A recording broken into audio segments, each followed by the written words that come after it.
Estamos con el congresista Javier Bedoya de Vivanco, pero primero vamos a ver algunas intervenciones en el Twitter de Tribuna Abierta. La gente está opinando sobre el proyecto Conga y si me ayudan por favor con la lectura, puedo decirlo más rápido. Ahí viene en Tribuna Abierta: Conga va y va.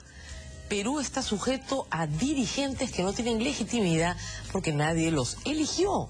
Cajamarca no es un estado. Eso es una respuesta. Aquí el que piensa Conga no va, lo califican desde terruco, ignorante, mediocre, izquierdoso. Conga no debería ir, la opinión contraria. Y tenemos más, no hay señal, me están diciendo online, ¿sí? Vamos a quejarnos con www.tutv.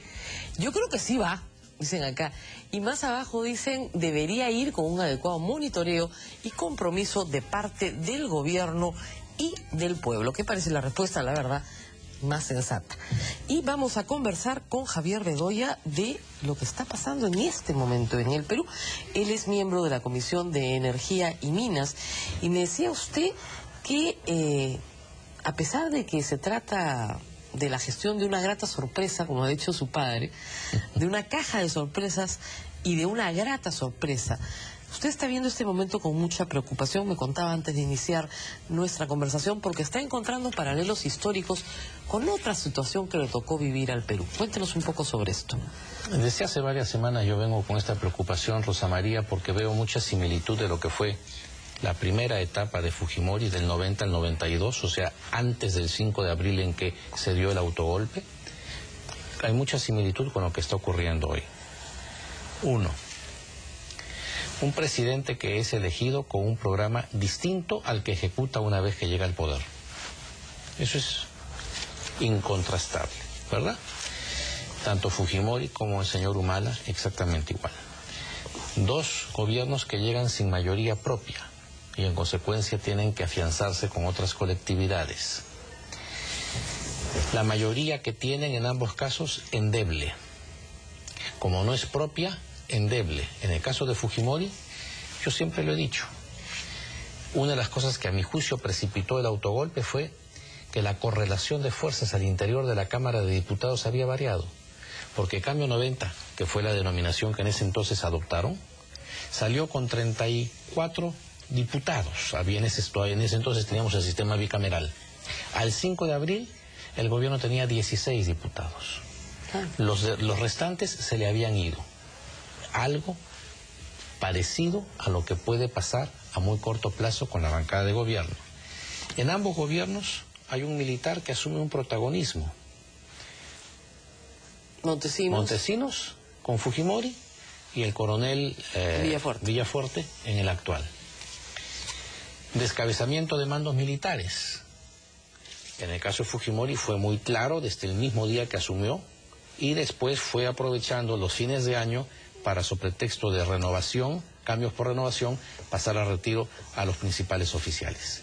Acá por lo pronto se ha empezado con la policía, pero se han colocado en los principales puestos de comando a la promoción del presidente Humala. Entonces, hay muchas similitudes que me preocupan. ¿Usted cree que hay una vocación autoritaria en Humala? No veo en este momento de parte del presidente Humala esa intención como si era claramente percibido en el señor Fujimori. Pero yo no sé si las situaciones, la confrontación que está viviendo, el fuego cruzado bajo el que se encuentra, en donde la gente que lo apoyó a elegir, y lo eligió, es la gente que hoy se vuelve contestataria y sale a enfrentarlo. Sus propios congresistas. Sus propios congresistas, lo acabamos de ver, el señor Ramarachín, ¿verdad? Por Cajamarca. Rimarachín, bueno, lo acabamos de ver. Y como él, hay otros muchos que ya comienzan a marcar distancias. La descomposición de su propia bancada por actos de corrupción dentro de su propia bancada, cosa que responde, mejor dicho, actos por los cuales él es uno de los que tiene que responder porque fue quien designó a los miembros que lo acompañan en su lista como candidatos. Hay entonces una suma de situaciones que puede hacer que esto se vuelva muy volátil a corto plazo. Y si a esto agregamos la crisis internacional, que van a tener que reducirse algunas inversiones, van a tener que haber algunos ajustes conforme la crisis se evidencie más y en consecuencia haya una menor compra de materia prima al Perú o menor inversión que viene, más el temor que puede generar situaciones como lo que estamos viviendo en Cajamarca a los inversionistas extranjeros, porque el inversionista nacional no tiene esa cantidad de capital para invertir en proyectos como el Conga. Por eso es que me refiero a capital extranjero, que es un capital masivo. Realmente es preocupante.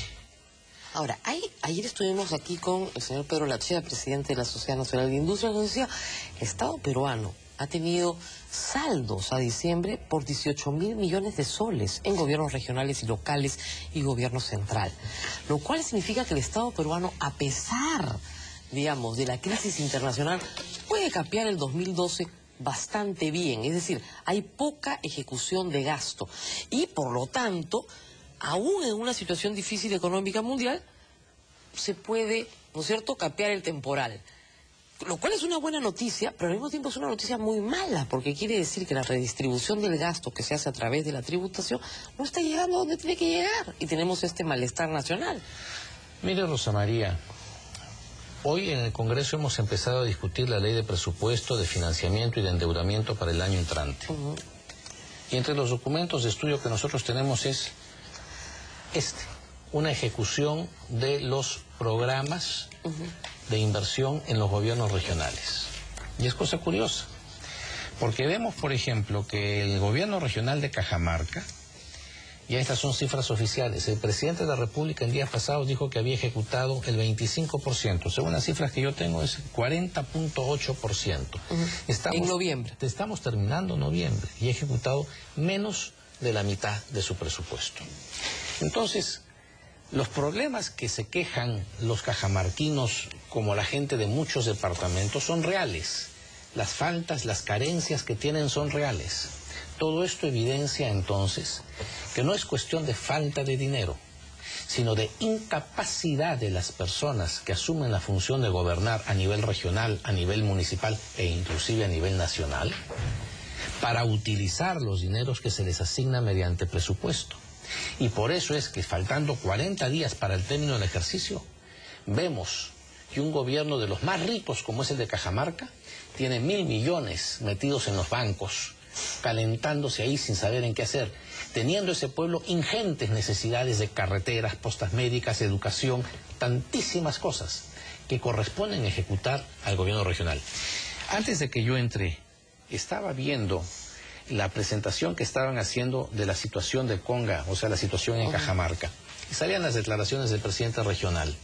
¿Y de qué se quejaba este hombre? Se quejaba de que ha llegado un ministro que ellos esperaban que les trajeran una hoja de ruta. Hombre, el presidente regional necesitan que desde la capital, el centralismo del cual tanto se quejan, pero necesitan que desde la capital les vengan con la hoja de ruta que necesitan implementar en Cajamarca. ¿Dónde está la autonomía de los pueblos y de los gobiernos regionales que tanto reclaman? ¿Dónde está el dinero que se les ha dado sobre el reparto del canon? Entonces, es clamorosa la incapacidad de esta gente que encuentra como escape o como válvula de salida simplemente echar la culpa a los demás. Es la minera Yanacocha, es el gobierno central, todos son culpables menos ellos que son pobres víctimas de las circunstancias. En el tema de la caja de sorpresas, para regresar al día en que su padre fue condecorado, él habló de que el presidente Humala había tenido un reajuste, dijo, grato, pero luego hizo una apreciación doctrinaria sobre el ambiente, que fue muy sentida, porque no tuvo una posición que uno podría esperar de derecha radical, sino más bien al contrario. Le dijo al presidente que el uso de recursos naturales tenía que hacerse con mucho respeto para dejar a la generación que viene un mundo igual o mejor que el que ha recibido. Sin duda. ¿Ese mensaje el PPC no lo ha sabido transmitir o me equivoco? Puede ser, pero es uno de los mensajes del social cristianismo, clarísimo. El respeto a la naturaleza, al medio ambiente. El respeto que debemos las generaciones actuales legar a las generaciones futuras. ¿Qué destino, qué país vamos a dejar si hoy en día se destroza el medio ambiente? Hay entonces sí mucho fundamento en alguna queja de los pueblos cuando se levantan, en base a experiencias pasadas, en que sí las actividades mineras han sido depredadoras, no han dejado beneficio para los pueblos aledaños y han contaminado sus tierras y sus aguas. Eso ha sido en el pasado y eso es innegable. Pero esas cosas están siendo corregidas. Hoy en día ya no es así. Hoy en día los contaminantes son los mineros informales, no las grandes empresas, que sí están muy monitoreadas, muy seguidas, muy fiscalizadas. Entonces sí hay un pasado inadecuado para las empresas y la explotación minera, pero eso es lo que están hoy en día utilizando como pretexto para tirarse abajo a la actividad minera, que es la principal fuente generadora de divisas del país. ¿Qué debería hacer Ollanta Humala como presidente de la República? Porque nuestros presidentes, tanto Alejandro Toledo como Alan García, que han tenido que vivir con el conflicto social que se opone sistemáticamente a lo largo de los últimos 10 años a la inversión privada en el interior del país, en muchos lugares, no han sabido romper este círculo de violencia. O sea, la toma de carretera, la mesa de diálogo, es un círculo que estamos viendo que se repite y se repite y se repite. Para Ollanta Humala, a raíz justamente de su presentación inicial, esto puede ser el equivalente al arequipazo si es que no se toman las medidas. ¿Debe ir el presidente de la República y enfrentarse valientemente al pueblo de Cajamarca?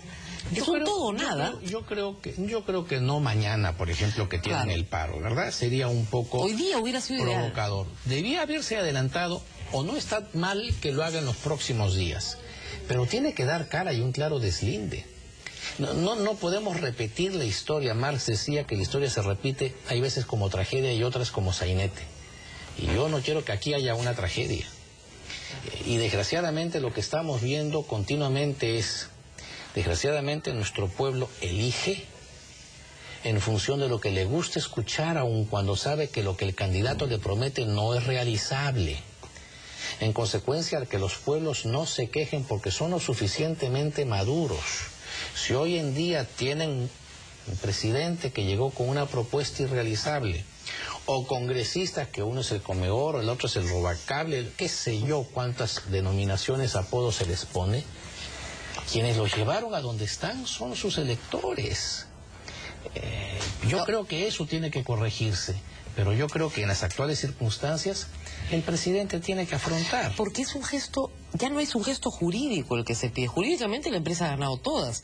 Es un gesto político el que se pide, hacer política. Claro, el presidente ya ha dado un avance en la conferencia de prensa o en la entrevista que le concedió al Comercio hace varias semanas, en donde fue a 4 periodistas. A 4 periodistas, ¿verdad? Y luego la semana pasada hizo una conferencia de prensa para esto. En donde reconoció que una cosa es con cajón y otra con guitarra y que muchas de las ofertas electorales son irrealizables.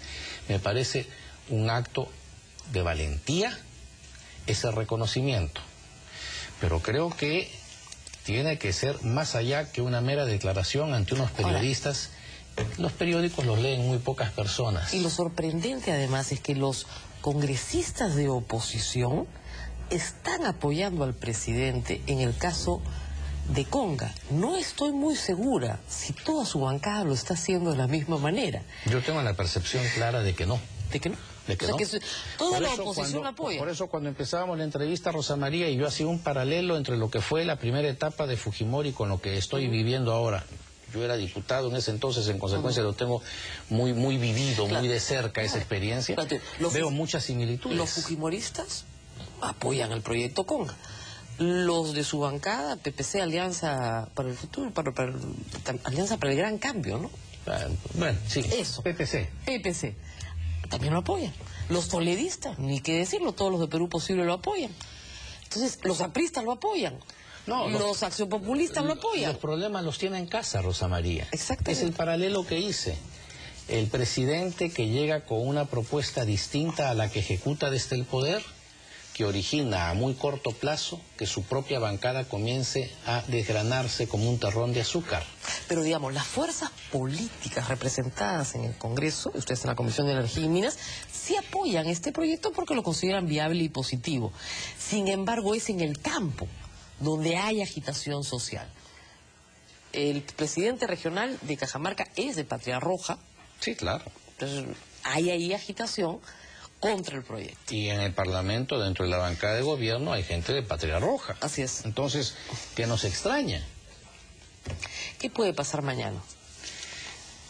Yo confío que nada, que la serenidad se imponga, que haya una paralización pacífica, que la gente actúe con mucha moderación y con mucha responsabilidad, sabiendo que están caminando sobre un campo minado y que cualquier exceso de una u otra parte, y hay infiltrados que quieren que esos excesos se cometan, que van a inducir al pueblo a esos excesos porque necesitan muertes, porque los marxistas lo que necesitan es exacerbar las contradicciones, porque ellos necesitan de muertos, necesitan que la gente siga en la pobreza, porque si no se dan esas circunstancias no tienen caldo de cultivo, no tienen dónde hacer política. Ellos lo que quieren es un país de proletarios, mientras nosotros queremos un país de propietarios. En consecuencia, no nos dejemos llevar por esos cantos de cisne que lo único que van a traer son muerte, desgracia y desolación. Muy bien, muchísimas gracias, congresista Javier... Iba a decir Javier Díaz Canseco y a Javier Bedoya de Vivanco por haber estado con nosotros. Vamos a ir a una pausa y regresamos con más. No se muevan.